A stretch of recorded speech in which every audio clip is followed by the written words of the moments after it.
अपुण्यात्माओं परमात्मा का ज्ञान ओए होए।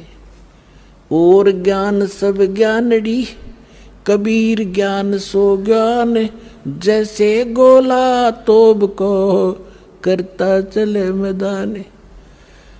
परमात्मा ने सृष्टि रचना सुनाई। परमात्मा जहां भी नया सत्संग करते थे सबसे पहले सृष्टि रचना सुनाया करते थे, और फिर मालिक की वाणी में उनके शब्द में ज्यादा कसक थी, आत्मा तुरंत खिंच जाती थी। सारा ज्ञान सुना। धार्मिक देखो पुण्यात्मा होती है ना, वो घनी अटपट नहीं करा करते, सारा प्रमाण सामने। और फिर अग्रम अग्रम तो धर्मवती उस बहन का एकदम सिर गया शरीर। जब सत्संग परमात्मा ने कर लिया 2 घंटे और बैठ के 10-20 भगत थे अपनी अपनी कहन लागे, तब उसने परमात्मा ने कहा बेटा दीक्षा लेगी। वो कहने लगी महाराज मेरी आत्मा तो मानना है मैं दीक्षा लूँ आपकी, मुझे ज्ञान पूर्ण रूप से समझ में आ गया। कुछ तो उस बहन ने कई बार सुना रखा था, और फिर परमात्मा ने फिर उसको सही सुचारू कर दिया। पर भगवान तो एक समस्या है मेरे सामने। तो परमेश्वर कबीर जी ने कहा बोल बेटा क्या शंका है वो बता मुझे। कि यूँ कहा करें, यूँ सुना है मैंने कि जोड़े में नाम लेना चाहिए।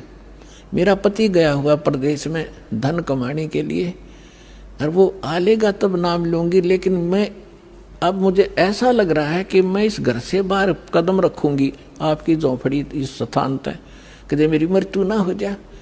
आज मुझे आपके सत्संग से एक एक पल भारी हो गया कि ये जीवन नाश हो रहा है मेरा, तो मैं नाम कैसे दूँ।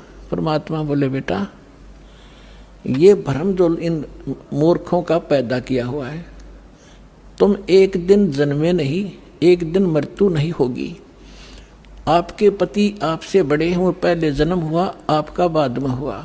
फिर उसने कहा जी मैंने उनसे पूछा नहीं है, और आज तक मैंने कोई भी काम उनसे बगैर पूछे किया नहीं है, और कहीं वो मुझसे नाराज ना हो जाए, मैं पाप की भागड़ ना बन जाऊं। परमात्मा ने कहा बेटा आत्म कल्याण के मार्ग में किसी से पूछने की आवश्यकता नहीं, और सभी कामों में सलाह ले सकते हो, सभी बातों में। इसमें एक पल भी देर नहीं करनी चाहिए, कोई पाप नहीं लगे। अब वो चाहे नो ठीक, गुरु जी के मुख से जो शब्द सुन लियो फाइनल सच्ची है, मैं महाराज फिर दीक्षा दे दो। अब उसने नाम ले लिया। अब रोज ये मंत्र आप देख रहे हो, ये मंत्र दिया करते दाता सबसे पहले, केवल बीच बीच के 5।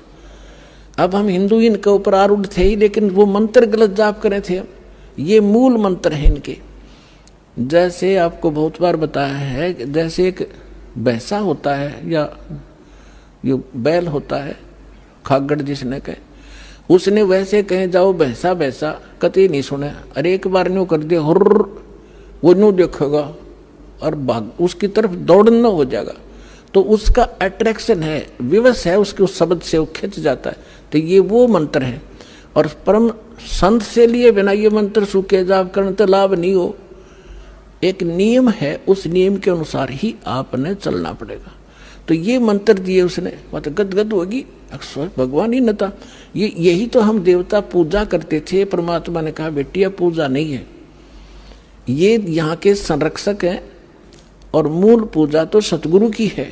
अब परमात्मा ने उस समय ये तत् और सत और सार, ये सार नाम ये छुपा कर रखना था। ये प्रथम मंत्र इसलिए दिया था कि इनके संसारिक काम सुलझे रहेंगे, इनको सुख होता रहेगा, इनकी भगवान में आस्था बनी रहेगी, और इस मंत्र से इनका जन्म मनुष्य का होता रहेगा। इन आपको यहाँ तक लाना था, इस बिचली पीढ़ी तक।